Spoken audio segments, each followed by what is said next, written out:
ඉතින් මේ sannivedana මූලිකාංග අතර අතිශය වැදගත් වෙන 9 වෙනි sannivedana මූලිකාංගය තමයි මතක තියාගන්න පුතේ මේ අත්දැකීම් පස්තලය කියලා කියන්නේ.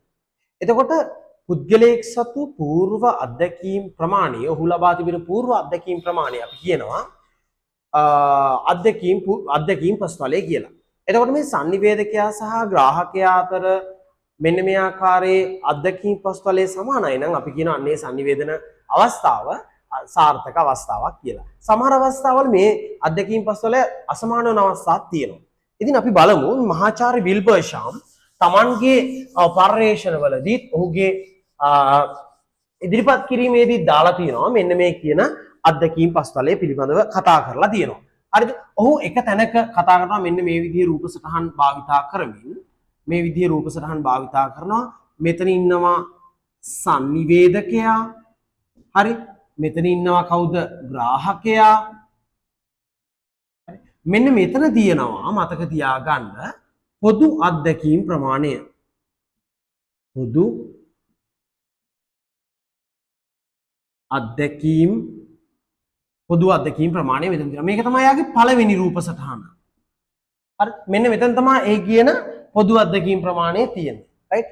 ඒ වගේම මතක තියාගන්න මෙයා දෙවන රූපය මෙන්න මේ විදිහට ඉදිරිපත් කරනවා. දෙවන් රූපේ මේ විදිහට ඉදිරිපත් කරනවා.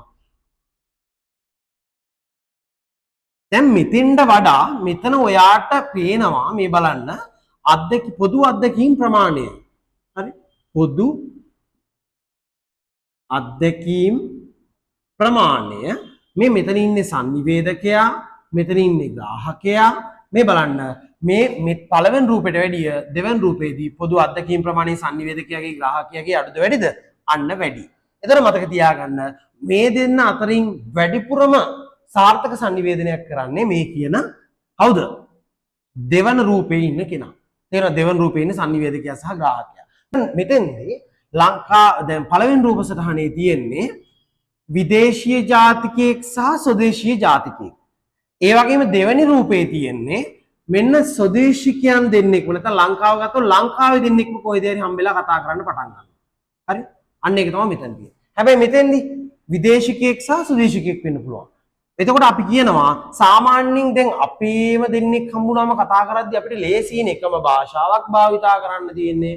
අපි චර්යා රටා ටික දන්නවා. හරිද? අපි කියනවා මේ පොදු අත්දැකීම් ප්‍රමාණය වැඩි කියලා කියන්නේ මතක තියාගන්න පුතේ sannivedanaya සාර්ථකයි කියන එක. ඉතින් ඔන්න ඔය විදිහට අපිට මේ පොදු අත්දැකීම් ප්‍රමාණය කියන එක හදාගන්න පුළුවන්. නැත්නම් ඔය විස්තර කර ගැනීමේ හැකියාව තියෙනවා.